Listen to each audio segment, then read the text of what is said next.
Puji dan syukur kehadiran Allah Subhanahu wa taala karena atas rahmat dan hidayahnya kami dapat menyelesaikan makalah ini. Tidak lupa kami mengucapkan terima kasih kepada dosen pembimbing mata kuliah Islam dan Tamadun Melayu dengan dosen pengampu Pak Sidik SPD MPD dan pihak-pihak lain yang telah mendukung dalam kelancaran pembuatan makalah ini. Adapun maksud dan tujuan pembuatan makalah ini untuk memenuhi tugas kelompok mata kuliah di dalam penulisan pertanggungjawaban makalah ini, kami menyadari bahwa terdapat kekurangan dan kekeliruan. Untuk itu kami mengharapkan kritik dan saran yang membangun dan dari pembaca untuk menyusun makalah lain di masa yang akan datang. Semoga makalah ini bermanfaat tidak hanya bagi kami tetapi juga bagi untuk pembaca. Yang pertama, latar belakang. Setiap masyarakat selama hidup pasti mengalami perubahan-perubahan dan dapat berupa perubahan yang tidak menarik dalam arti kurang mencolok. Adapun perubahan yang pengaruhnya terbatas maupun yang luas, serta ada pula perubahan-perubahan yang lambat sekali. Akan tetapi ada juga yang berjalan dengan cepat. Perubahan-perubahan masyarakat dapat mengenai nilai-nilai sosial, nilai-nilai norma, pola-pola perilaku karena luasnya bidang di mana mungkin terjadi perubahan-perubahan tersebut. Maka, bila mana seorang hendak membuat penelitian perlu terlebih dahulu ditentukan secara tegas perubahan apa yang dimaksudnya. Dasar penelitian mungkin tak akan jelas apabila hal tersebut tidak dikemukakan terlebih dahulu. Perubahan-perubahan dalam masyarakat memang telah ada sejak dahulu. Landasan teori perubahan kebudayaan suatu fenomenal yang abadi dalam kehidupan di dunia ini. Perubahan kebudayaan adalah adanya ketidaksesuaian antara unsur-unsur kebudayaan yang saling berbeda, sehingga terjadilah keadaan yang tidak sesuai dengan fungsi bagi kehidupan. Apabila manusia makhluk sosial yang tidak bisa mempertahankan hidup selamanya, segala sesuatu yang ada di dunia akan mengalami kerusakan dan hanya ada satu yang abadi, yakni Tuhan Yang Maha Esa. Yang kedua, alasan memilih judul. Karena saya tertarik untuk meneliti atau mendalami situs sejarah Istana Damnah yang ada di Pulau Lingga. 3. Penjelasan istilah. Yang pertama, situs adalah bagian dari organisasi yang mempunyai beberapa komponen dan sumber daya yang terhubung dalam suatu jaringan. Yang kedua, istana. Istana adalah sebuah bangunan besar atau megah yang biasanya didiami oleh keluarga kerajaan, keluarga kepala negara, atau petinggi lainnya. Kata istana kadang-kadang juga dipakai untuk merujuk kepada gedung besar yang merupakan pusat suatu lembaga di Pulau Jawa dan sekitarnya. Tempat tinggal raja disebut pula keraton, pura atau puri. Yang ketiga, pengertian tempat wisata. Wisata merupakan bepergian yang dilakukan bersama-sama atau banyak orang pada saat akhir pekan atau di saat libur, yang bertujuan untuk berlibur mendapatkan hal-hal baru, entah itu dari tempat wisata yang pada saat itu mereka kunjungi, atau lain kata dapat juga bisa dikatakan dengan bertamasya. Yang keempat, permasalahan. Yang pertama, identifikasi permasalahan. Yang pertama, lemahnya pengetahuan masyarakat mengenai Istana Damnah. Yang kedua, kurangnya minat masyarakat untuk mempelajari Istana Damnah. Yang ketiga, sedikitnya masyarakat yang mengetahui Istana Damnah. Yang kedua, perumusan masalah. Apa sejarah Kerajaan Lingga? Yang kedua, bagaimana bentuk Istana Damnah? Yang ketiga, sistematika penulisan makalah. Sistem penulisan makalah merupakan gambaran untuk pada penulisan makalah pribadi. Adapun sistematika pembahasan tersebut sebagai berikut. Bab pertama adalah tentang pendahuluan yang terdiri dari latar belakang, masalah, alasan memilih judul, penjelasan istilah, permasalahan, sistematika, dan penulisan.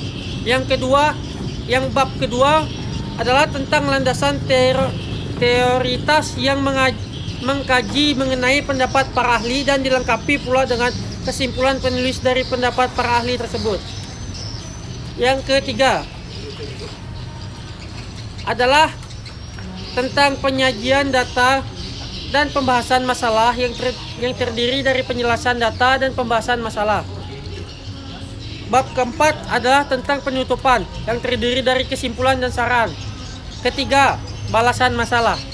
Agar masalah yang saya buat fokus, makalah kajian yang saya buat diarahkan pada judul yang disetujui, yaitu situs Swistana Damnah.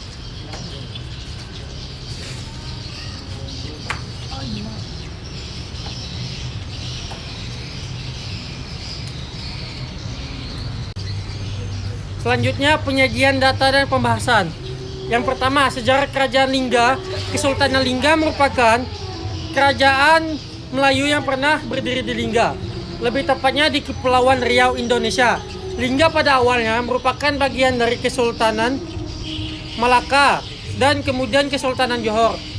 Berdasarkan Tuhfat al-Nafis, Sultan Lingga merupakan pewaris dari Sultan Johor dengan wilayah mencakup Kepulauan Riau dan Johor. Kerajaan tersebut diakui keberadaannya oleh Inggris dan Belanda. Setelah mereka menyepakati perjanjian London tahun 1824 yang kemudian membagi bekas wilayah Kesultanan Johor, setelah sebelumnya wilayah tersebut dilepas oleh Syak Sri Indrapura pada tahun 1818. Kemudian diklaim oleh Belanda sebagai wilayah kolonialisnya. Perjanjian London pada 1824 membagi Kesultanan Johor menjadi dua. Johor berada di bawah pengaruh Britania, sedangkan Riau adalah Lingga, berada di dalam pengaruh Belanda. Abdul Rahman ditabalkan menjadi Raja Lingga dengan gelar Sultan Abdul Rahman Muazzam Shah dan berkedudukan di Daik, Kepulauan Riau. Pada tanggal 7 Oktober 1857, pemerintah Hindia Belanda memaksukan Sultan Mahmud IV dari tahtanya. Pada saat itu Sultan sedang berada di Singapura. Sebagai penggantinya diangkat pamannya yang menjadi raja dan gelar Sultan Sulaiman II Badrul Alam Shah, jabatan Raja Muda yang biasanya dipegang oleh bangsawan keturunan Bugis yang disatukan dengan jabatan raja oleh Sultan Abdul Rahman II.